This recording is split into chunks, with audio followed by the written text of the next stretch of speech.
Back to my channel home made happiness by Eva. അപ്പോൾ എല്ലാവർക്കും ആദ്യം തന്നെ ഈദ് മുബാറക്. അപ്പോൾ നമ്മൾ ഈദിനായിട്ടുള്ളൊരു സ്പെഷ്യൽ റെസിപ്പിയാണ് ഇന്ന് ഇവിടെ ഉണ്ടാക്കാൻ പോകുന്നത്. അതിനായി നമുക്ക് 2 പൊട്ടാറ്റോ നന്നായി വേവിച്ച് തൊലി കളഞ്ഞെടുക്കണം. എന്നിട്ട് അത് നന്നായി ഉടച്ചെടുക്കുക. ഉടച്ചെടുത്തതിന് ശേഷം നമ്മൾ അതിലേക്ക് 1/2 ടീസ്പൂൺ കുരുമുളക് പൊടി ചേർത്ത് കൊടുക്കുന്നുണ്ട്. അതിലോട്ട് കുറച്ച് മല്ലിച്ചപ്പ്,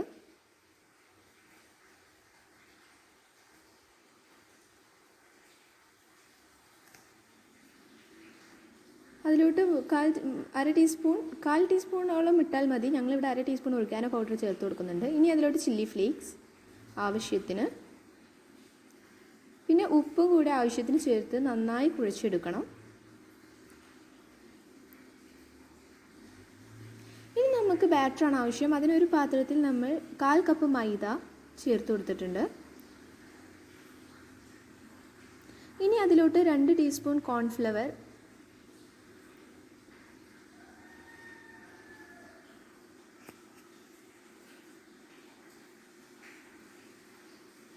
വെള്ളം ചേർത്ത് നന്നായി കുഴച്ചെടുക്കുക. അതിലോട്ട് 1 പിഞ്ച് ഉപ്പും കൂടെ ചേർത്ത് കൊടുക്കണം.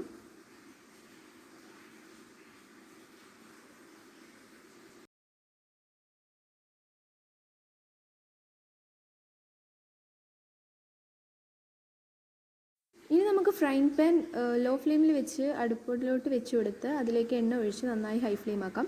അപ്പോഴേക്കും നമ്മളിതാ കുഴച്ചെടുത്ത മാവ് നമുക്ക് ഇഷ്ടമുള്ള ഷേപ്പിലാക്കി വെച്ചിട്ടുണ്ട്. പിന്നെ ഒരു പാത്രത്തിൽ സോഫ്റ്റ് സേമിയ വെച്ച് കൊടുത്തിട്ടുണ്ട്. നമ്മുടെ പൊട്ടാറ്റോ ആ ഷേപ്പിലുള്ളത് നമ്മൾ ആ മാവിൽ മുക്കി സേമിയ കൊണ്ട് കവർ ചെയ്തിട്ട് മുക്കിയെടുത്ത് പൊരിച്ചെടുക്കുകയാണ്. അപ്പോൾ നമ്മുടെ പൊട്ടാറ്റോ കൊണ്ടുള്ള കിഡിലൻ റെസിപ്പിയാണിത്. വളരെ രുചികരമായിട്ട് നമുക്ക് കഴിക്കാൻ പറ്റുന്ന ഒന്നാണ്. നമുക്ക് ഇപ്പോൾ റമളാൻ സ്പെഷ്യൽ ആയിക്കോട്ടെ, അല്ലെങ്കിൽ നമുക്ക് ഈവനിങ് സ്നാക്കായിട്ടും യൂസ് ചെയ്യാം, ഇപ്പോൾ ഈദ് സ്പെഷ്യലായിട്ടും യൂസ് ചെയ്യാം. ഗസ്റ്റ് വരുമ്പോഴും എല്ലാവർക്കും വളരെയധികം ഇഷ്ടപ്പെടുന്ന ഒരു തരം റെസിപ്പിയാണിത്. വളരെ സോഫ്റ്റ് ആൻഡ് സ്മൂത്ത് ആയിട്ടുള്ളൊരു റെസിപ്പിയാണ്. അപ്പോൾ എല്ലാവരും ട്രൈ ചെയ്യുമെന്ന് വിചാരിക്കുന്നു. അപ്പോൾ ഇതാണ് നമ്മുടെ ആദ്യ റെസിപ്പി.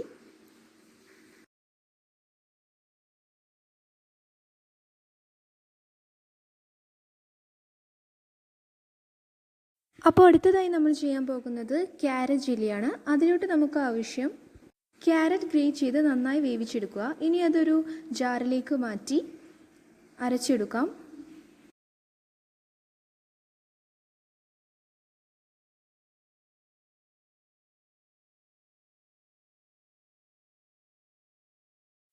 അപ്പം നമ്മുടെ ഇത് നല്ലപോലെ അരഞ്ഞു വന്നിട്ടുണ്ട്.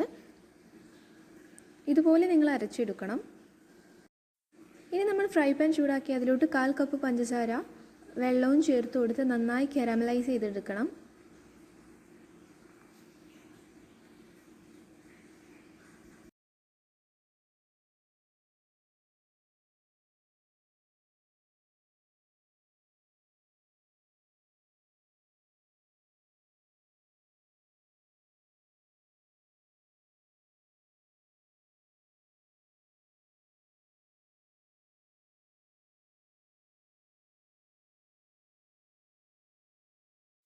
അതിലോട്ട് നമ്മൾ അരച്ചു വെച്ച ക്യാരറ്റ് ഒഴിച്ചു കൊടുക്കുക. അതിലോട്ട് 1 ടേബിൾ സ്പൂൺ കോൺഫ്ലവറും 1 ടേബിൾ സ്പൂൺ പാൽപ്പൊടിയും ചേർത്ത് കൊടുത്ത് നന്നായി ഇളക്കുക.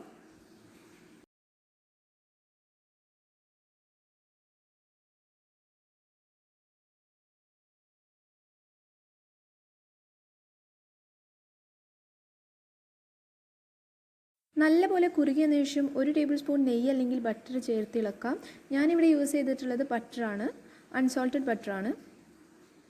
അപ്പോൾ നമ്മളിതിലായിട്ട് നന്നായിട്ട് ബട്ടർ ഇട്ട് ഇളക്കുക. അതുപോലെ തന്നെ നിങ്ങൾക്ക് നെയ്യ് വേണമെങ്കിലും യൂസ് ചെയ്യാം.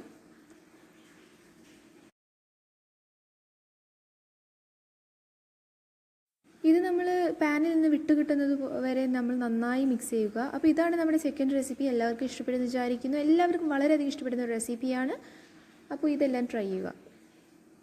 അപ്പോൾ നമ്മൾ വളരെ സിമ്പിളായിട്ടുള്ള 2 റെസിപ്പിയാണ് ഇവിടെ കണ്ടിട്ടുള്ളത്. അപ്പോൾ ഇതിന് വളരെ രുചികരമായി നമുക്ക് കഴിക്കാൻ പറ്റുന്ന റെസിപ്പിയാണ്. ഗസ്റ്റിനൊക്കെ കൊടുക്കാം. അപ്പോൾ എല്ലാവരും ട്രൈ ചെയ്യുമെന്ന് വിചാരിക്കുന്നു. ഇഷ്ടപ്പെട്ടാൽ ലൈക്ക് ചെയ്യുക, ഷെയർ ചെയ്യുക, കമൻറ്റ് ചെയ്യുക. കൂടാതെ സബ്സ്ക്രൈബും കൂടി ഒന്ന് ചെയ്തേക്കണേ. സൈഡിൽ ബെൽ ബട്ടണും കൂടി ഒന്ന് ക്ലിക്ക് ചെയ്താൽ ഞങ്ങളിടുന്ന വീഡിയോസ് നിങ്ങൾക്ക് അപ്പോൾ നോട്ടിഫിക്കേഷനായി വരുന്നതായിരിക്കും. താങ്ക്